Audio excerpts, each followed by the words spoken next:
उत्तर प्रदेश में असदुद्दीन ओवैसी ने अपोजिशन के इत्तेहाद पर जोर दिया है। गाजियाबाद की रैली के बाद ओवैसी ने कहा कि फिलहाल उनकी ओम प्रकाश राजभर, शिवपाल यादव जैसे लीडरान से बातचीत हो रही है, लेकिन मौजूदा हालात में कामयाबी तभी मुमकिन है जब सभी अपोजिशन जमातें एक साथ आकर इंतखाब लड़ें। हालांकि उन्होंने साफ किया कि वो उसी इत्तेहाद में शामिल होंगे जहां बीजेपी और कांग्रेस को अलग अलग रखा जाएगा। उन्होंने बगैर नाम लिए समाजवादी पार्टी के साथ भी जाने का इशारा दिया है।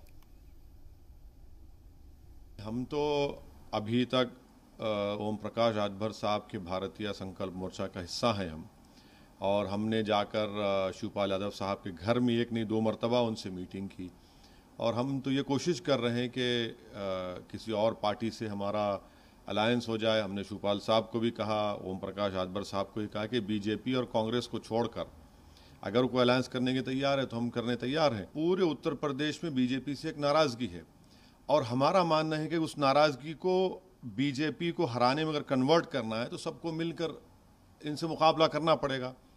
यकीनन नाराज़गी है, यकीनन नौजवान में बहुत गुस्सा है बेरोज़गारी का। कोविड के दूसरे वेव में जो लोगों को ऑक्सीजन नहीं मिला, अंतिम संस्कार के लिए ना लकड़ी मिली, ना ज़मीन मिली, ना दवाएं मिली, तो हर गवर्नेंस के हर इशू पर बीजेपी नाकाम साबित है। तो सिर्फ किसान या जाट बल्कि हर समुदायों में बीजेपी से एक नाराज़गी है, मगर शर्त यह है कि अगर मिल के लड़ेंगे तो उसमें बहुत बड़ा फ़ायदा हो सकता है।